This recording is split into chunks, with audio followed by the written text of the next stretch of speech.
Blog Talk Radio. Welcome, world. Welcome once again to Tuesday Talk with Key West Lou. I am your host, Louis Patrone. There's so much to talk about every week. I'm going to start with something different this week. We all hear about Trump every day, and I'm going to talk about Trump and some of his escapades worldwide during the show, but there's some interesting things that occurred only in the last day or two concerning Key West, and a couple of things 50 to 70 years ago, and I'm going to share them with you now because it's Key West, and we all love Key West. TripAdvisor. I don't even believe what I'm going to share with you now. It's so exciting. You know, TripAdvisor evaluates restaurants, bars, hotels, theaters, communities, etc., etc. Well, TripAdvisor, right now, go look at it when the show's over, in 3 separate instances, have designated Key West as number 1. Starting with this, Key West, most excellent place to travel worldwide. Numero uno. Key West, TripAdvisor says, is the most excellent place to travel worldwide. Not 2, 3, or 4, number 1. It says Key West, and I quote, is the cream of the crop. Then they also, TripAdvisor, said that Key West was number 1 as regarding most excellent cities for restaurants. Most excellent cities for restaurants. We have the best restaurants in the world. We're number 1. And that's our chefs are terrific here. Our restaurants are good. I want to tell you something. I'm bragging a little bit. The restaurants are good here. And I'll tell you this, too. The cheaper ones, you know, I get a terrific lunch some days for $4.39 at a Cuban cafe. Now you say, how can you do $4.39? I have a large Cuban cheese toast with tomato, butter all over it, and a Diet Coke. And it cost me $4.39. I'm full. It's absolutely delicious. And then we have the high-end restaurants, which I enjoy also, and they're terrific. But Key West has the most excellent, is the city with the most excellent restaurants in the world. And the third one is, and you know their classifications get a little screwy here. It's Key West is the most excellent city in the world. Period. You know, not for restaurants, not to travel to worldwide, but most excellent cities in the world. Key West is number 1 again. This is wonderful. It's a credit to the people who work their asses off down here. I got to tell you, we're a tourist industry. That's all we are. And to appreciate what I'm saying, you have to sit at a bar some night, any bar, and watch the bartenders work. I have never seen people work so hard, so fast, and with such dedication. It's constant movement for 8 hours. I don't know how they do it, male, female, and they love these jobs. They make a hell of a lot of money with the tips, especially the better restaurants. And these people get these jobs. They keep them 15, 20, 30 years. They would not give them up.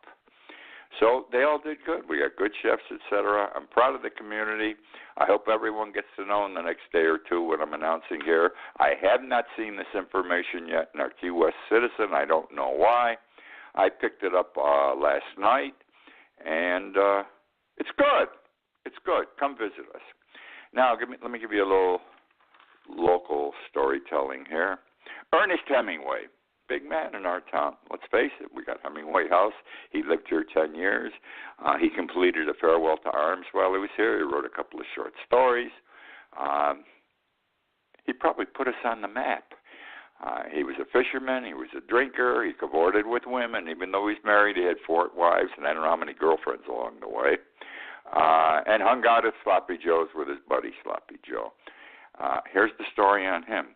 Ernest Hemingway, when he was 18 years old, this is for real, the United States was not yet in World War I. He wanted to get involved, so he joined the Red Cross, and they sent him to Italy to drive an ambulance in the war zone. And on someday in 1918. I think it was July 8th or 9th. It was recent. In 1918, a mortar shell went off near him and blew the hell out of his right knee. He spent 6 months in the hospital. Hemingway spent 6 months in the hospital in Milan. There was a nurse there by the name of Agnes von Kurowski. Von Kurowski, an American citizen, working as a nurse in the war zone there.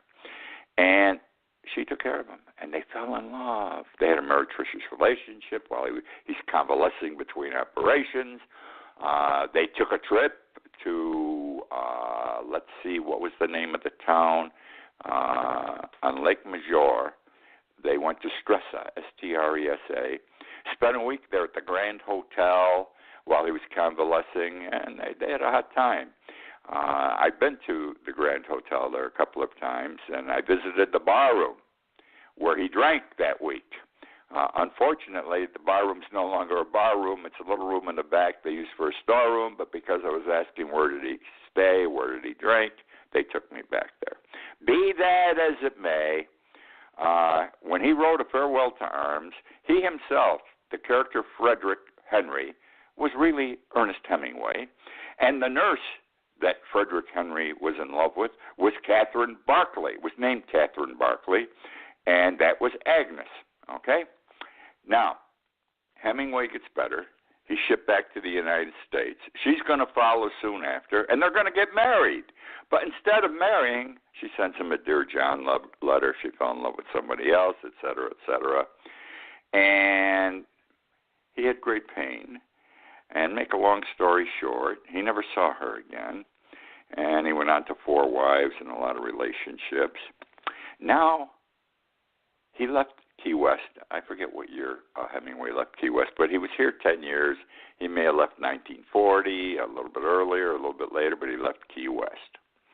He moved to Cuba and he spent the rest of his life basically in Cuba, but he used to come back to Key West to visit periodically. He wanted to visit Sloppy Joe. He may go to the fights. He was big in watching the fights we had down here at the time. So he did his drinking, he did his cavorting with some women here, et cetera, et cetera.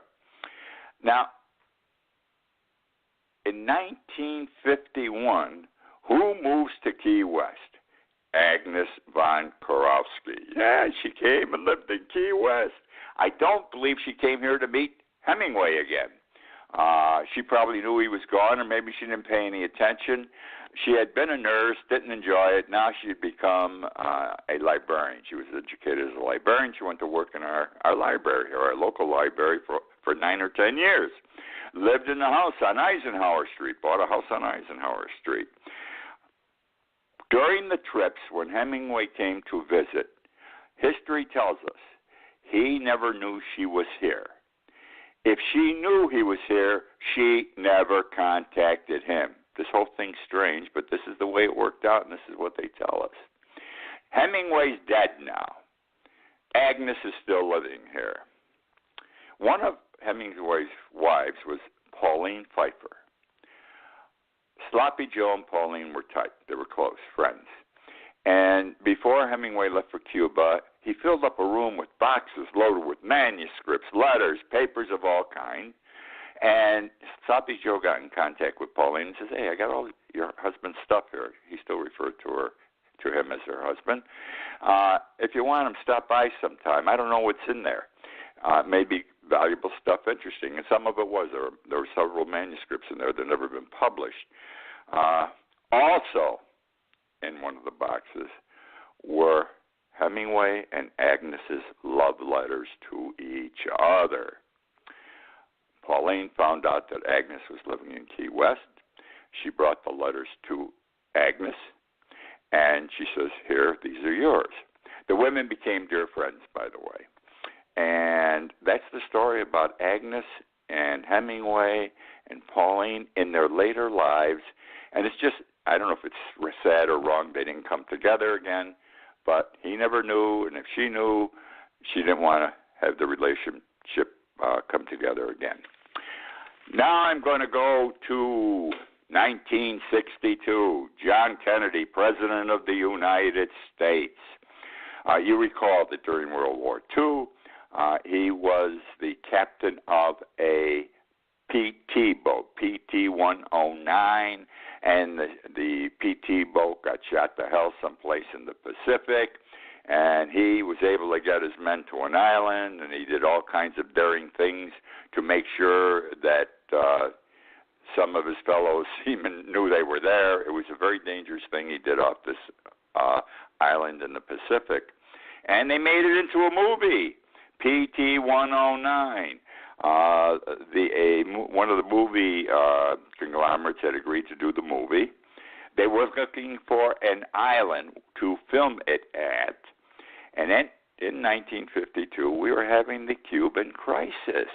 And John Kennedy was down here looking over installations, because whether you realize it or not, in 1952, and there are pictures all over of this, Smathers Beach was full of artillery, big guns facing towards Cuba, because if they were going to invade us, we were going to blow them out of the water. It was wartime here.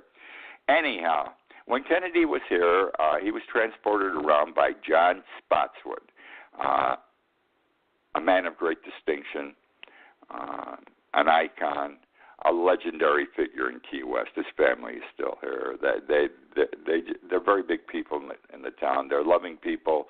They're helping people. Everything good about them. Well, anyhow, John Spotswood at the time had been sheriff for 8 or 10 years. And the following year, he became a state senator for 8 or 10 years. So he was active in Democratic politics. He knew John Kennedy. John Kennedy stayed at his house when he was here. He stayed with John Spotswood and his wife. Anyhow, they're riding around, and Spotswood says, "Hey, Mr. President, I understand you're making the movie. You need an island. I've got the island. I own this little island about 30 miles up the Keys called Munson Island. I think it would be perfect for the movie. Why don't you get in touch with the Hollywood people, have them take a look at it, and see if anything can occur?" Well, Hollywood liked it. The movie was made at John Spotswood Island called Munson Island. Now, let me tell you what Munson Island is today. Munson Island is Little Palm Island. For those of you familiar with this area, it's considered the world's finest resort and most expensive resort. Very few people hear of it. It's small and intimate. I think they only have 11 cottages. Magnificent, beautiful. And it turned into this very elegant thing called Little Palm Island, which unfortunately, Hurricane Irma blew the thing away. They're into their second year now of reconstructing. It may take another year. It just leveled the island, Irma. But that's the story of Munson Island, now Little Palm Island, and that's where the movie PT-109 was made. These are the things that are interesting about Key West. Now I'm going to move on here, and I want to talk about China and North Korea for a moment. We're in the Tariff War with China. We're not going to win.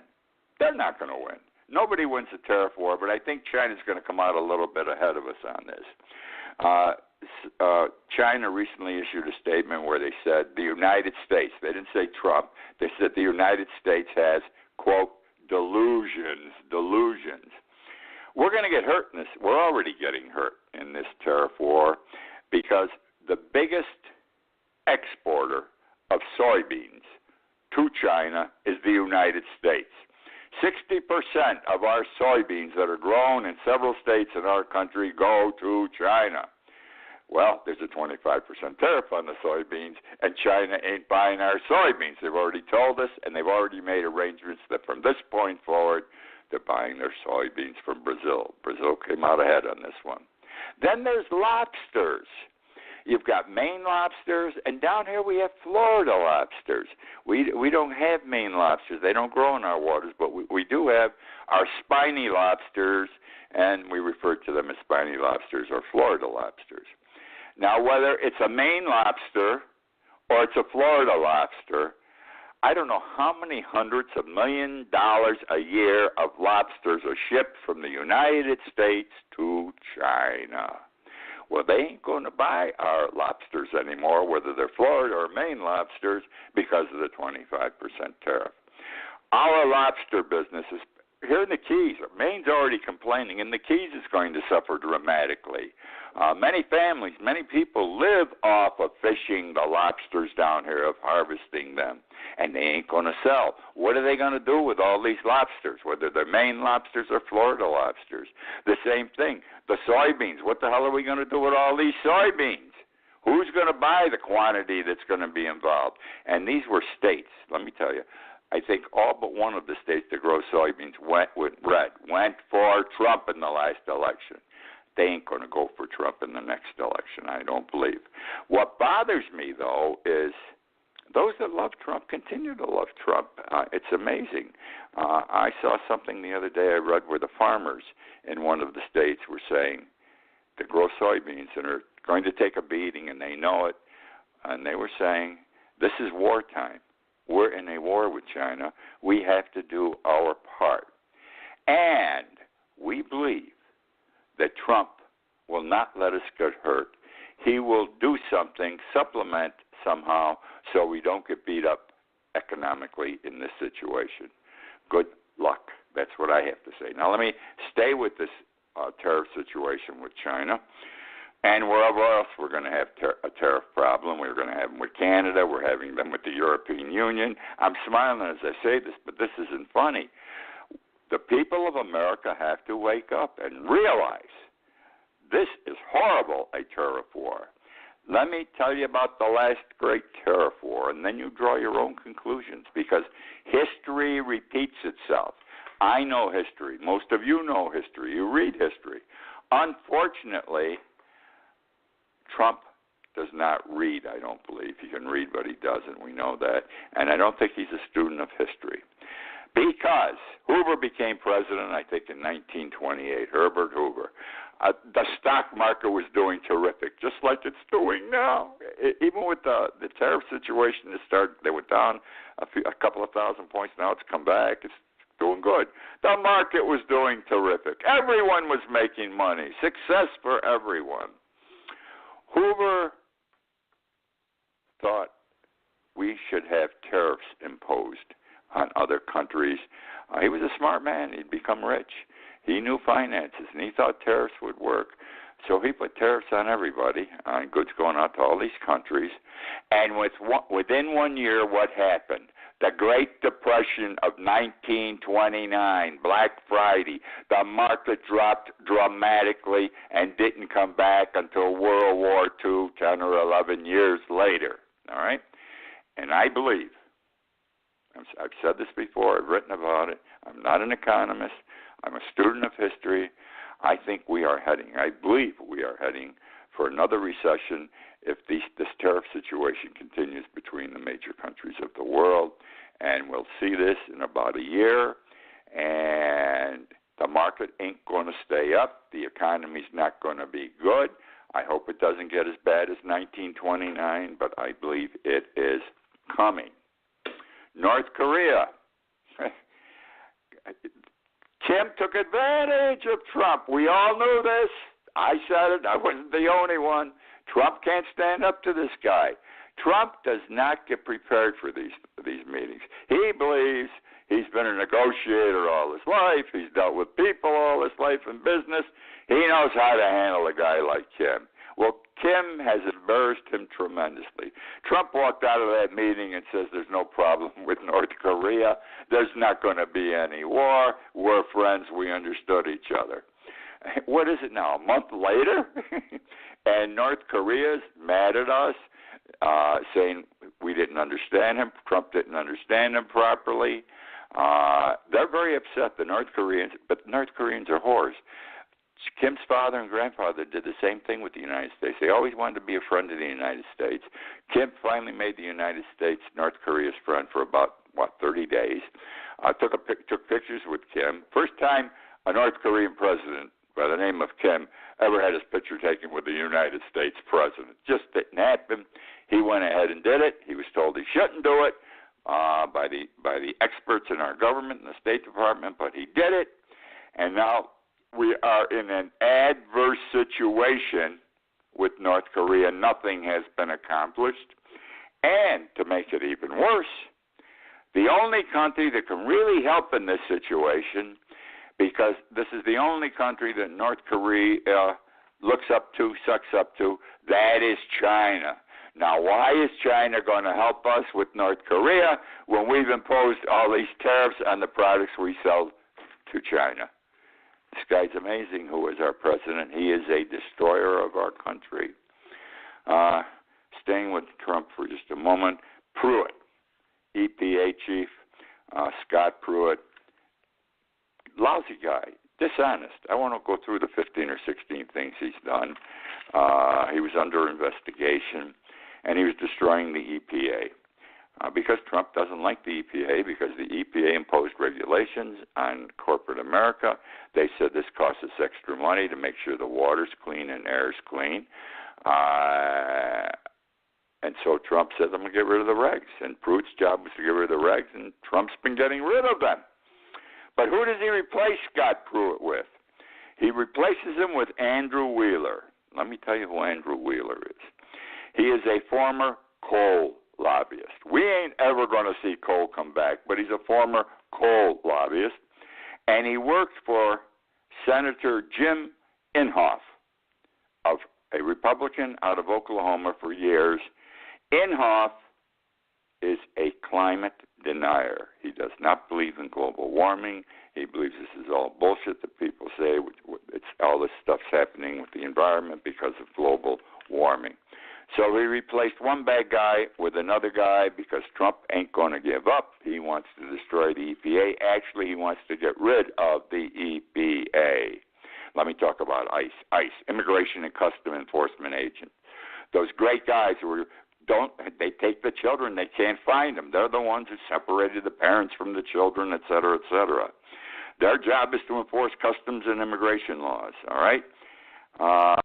To arrest, process, detain illegal or criminal aliens. They're permitted to carry guns. They came into being 1 year after 9/11. We realized we needed more help with regard to immigrants and aliens because of what occurred on 9/11. So we formed Homeland Security, and part of it was a police. They had to have a police group, and the police group became known as ICE, the initials. And they're the ones that are really screwing up. And there's a big cry now, need to abolish ICE. Well, I got to tell you, I don't think we should abolish ICE. I think we've got to reform ICE, because I believe these men who are working for ICE, they're Gestapo agents right now and SS people, no question about it. But this is what they're paid to do. This is what their employer, the United States government, tells them to do. We need a reformation, because we do need these type of enforcement agents. We need a reformation. We need a new leader in there and retrain these guys so they don't have to be the Gestapo agents, okay? That's what they are. People who take babies from a mother's breast, people who take children and separate them from the parents, people who can't find the parents today or the children to relocate them back together again. Something is wrong. We've got to work it out. Now, where did this shit, I'm going to say it this way, really come from and made its greatest impact? Our elected officials, our congressmen and senators, don't read or have their staff read the bills that they vote on, and this is a perfect example. In late January, early February, the government had been shut down twice, I think, for a couple of days each time, and we had to have a new financial bill. It was like, 22 inches thick, and we had to have a new financial bill. And they always add on to so the government could open again. They add on to these things, little things they want to get done that have nothing to do with finances. Nobody paid any attention, but Trump had put in, near the end, in the back of the bill, phraseology whereby ICE became, in effect, a private army answerable only to the president. A private army answerable only to the president. And Trump's using them. And Trump will use them someday to hurt the people of the United States if he has any intentions of being president forever, and you understand what I mean. And this is because these idiots we send to Washington don't do their job. They don't, what they're voting on, they really don't know. All right. Which brings me to now, I got to move on here because I only got a few more minutes. I want to get into some quotes, if I may, here. There's Marlo Nance is a professor at Princeton. He's on TV quite a bit on MSNBC, discussing politics, etc. And he says, hold on a minute, let me get to my notes on this right here. He says, where is it? Oh, he said in an op piece over the weekend, he said, we're, quote, on the cusp of, quote again, losing the American constitutional republic forever. Trump is destroying us. That's what Lewis says. He agrees. In effect, that's how he says it. Even worse, this is what he said. And he may be right here. We're going to find out again this week when Trump meets with Putin. He said, Putin is Trump's, quote, handler, and we're in a, quote, Benedict Arnold moment. Putin is Trump's handler, and we're in a Benedict Arnold moment. I read this over the weekend. I don't know who wrote it, who said it. I made a note of it, and I forgot to put down where it came from, but it fits. And the quote is, America needs more patriotism, not Trumpism. America needs more patriotism, not Trumpism. Winston Churchill, he knew how to say things. He knew how to rally his country in a time of war. He knew how to make his country win. And he knew how to talk to them and get them going. And it's 1940. I think it was this day or yesterday, 1940, and the Battle of Britain had begun. Germany bombed every night. Every night they bombed for 3.5 months London. Now, Britain, England, only had 600 airplanes. The Germans had 1,300. Nevertheless, the English beat the shit, excuse the way I'm putting it, out of the Germans. And after 3.5 months, Hitler said, my God, I'm losing my Air Force. You know, get their asses out of there. He issued the notice the same day that they pulled out. They never bombed London again because he couldn't afford to keep losing all these planes and men. And Churchill said after this 3.5 months later, and I quote, you've heard this, but it's so nice to repeat, quote, never in the field of human conflict was so much owed by so many to so few. Never in the field of human conflict was so much owed by so many to so few. Now, Trump on the 12th, that's the day after tomorrow, is going to be in London. And you know the English people are very upset with him for a number of reasons. He canceled his previous trip because they were going to protest him. He's going in there this Wednesday. And they're going to protest him again. The people are all ready to protest him. The mayor of London gave permission for a giant orange balloon, okay, giant orange balloon that looks like Trump wearing a white diaper, to be flown near Parliament. It's part of the, quote, Stop Trump, unquote, protests that are planned for his visit. That's the show for this week. Hope you have enjoyed. I enjoyed doing it. And I've got to tell you again, I thank you for listening. My numbers go up every week. I can't believe it. My sponsors love it. My numbers go up every week. There are more of you who listen to this show. I know most of you listen to it not Tuesday night at 9 because it's archived. You listen to the archived version whenever you have a chance. I appreciate you doing it. Please keep it up. And ask your friends to listen if you like, since you like it so much. Irma and Me still out there. You can buy it at Amazon.com, $14.95. Worth reading. The only book about the Hurricane Irma. And it's funny and it's sad at the same time. Thank you again for joining me. I look forward to being with you next week. Take a moment and think about where you are. Now, let's dream about where you'd rather be. A Disney Cruise Line vacation, perhaps? Let us help. We'll add some ocean waves. Perfect. Now, the kids are playing at their own clubs. You're enjoying a romantic dinner. And tonight, the whole family will gather for fireworks over the ocean. More fireworks. When you're dreaming of the perfect vacation for the whole family, the difference is Disney. Visit DisneyCruise.com or call your travel agent today.